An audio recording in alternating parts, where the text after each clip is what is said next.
everybody, we've got a special completed work demo today. It's not just me, I have Nicole and Henry? Yeah, that's because we are showing Nicole's new ukulele today. Okay, go sit down. Nicole's gonna play the uke a little bit later so you can hear it, but you should know before we do the rest of this video that there's a two-part article in Ukulele magazine about me building this ukulele for Nicole. And it was kind of a cool story, so you should go check that out as well. Before I show the features and details, Nicole, do you want to talk about how we got started with this instrument? Yeah, so back in August for my birthday weekend, we went out to the Oregon coast and we're just having a fun beach weekend, and we went to a myrtle store and found this slab of myrtle that really, it was curly and it was decorative, and we both just were drawn to it. So we took it home, and then later, with Aaron's suggestion, I decided that I wanted to use that wood for my ukulele build, and it was special because it had a history for us. So one thing that I really like about the piece that I chose, is the way that it's asymmetrical on the top and on the back. I kind of prefer that versus the book matched because I feel like it just makes it a little bit more interesting to look at, and it's a one piece back and top. So that was the first special thing for me. The other thing that I instantly noticed when I picked it up is how easy it was to play. And I'm pretty much a type A personality, so I'm picky about things. And you know, I'm Aaron's best cheerleader, but I'm also his best critic.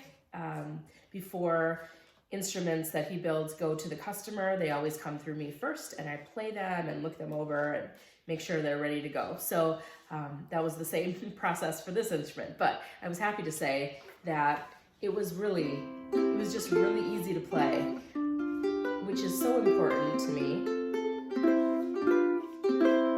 And it's inspiring when I practice because it makes me want to pick up the instrument and play. So having that, that ease is really essential.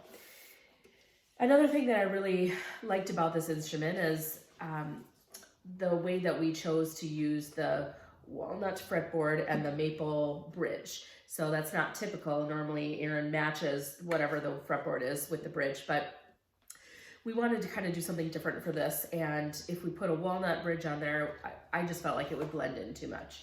So we added that down here, and then I do love the pistachio that Aaron uses for his fretboards, but we felt like this top was busy enough, so that's why we chose to go with the walnut. And then the other special feature that we picked out, that is something that Aaron hasn't done before, is this purfling. Purfling is the border inside the binding. Right here, yeah. And it spoke to me because on our beach trip, we had seen a lot of bird prints in the sand, and birds and nest imagery has been kind of popping up in my life for several years. So I felt like the purfling reminded me of little bird prints in the sand. So we chose to use that for the instrument. In the end, working on this for Nicole, I tried several new things that might make their way into future builds. To begin with, this is my normal myrtle tenor, but you can see the board was wide enough that we could do one-piece tops and backs. And I think that slab we bought, is big enough for about 10 ukuleles. So it's what I would call a master grade curly myrtle top, back, and sides. You can see how cool the book match looks on the sides there.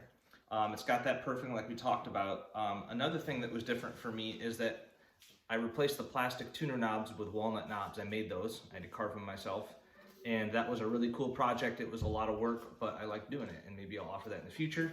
And also in the little curly walnut fretboard, I put maple dots on the front.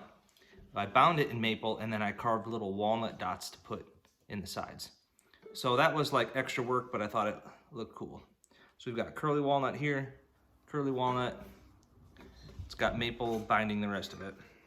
I love how this pattern here on the neck, he made it so that it came together like that. Another intriguing. Yeah, so do you want to strum a few chords or pick a little bit before we play a song? Yeah.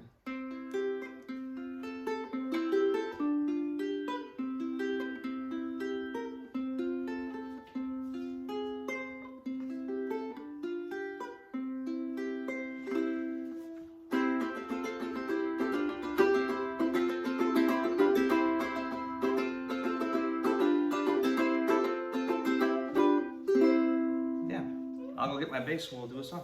Okay. Okay, let's hear how it sounds.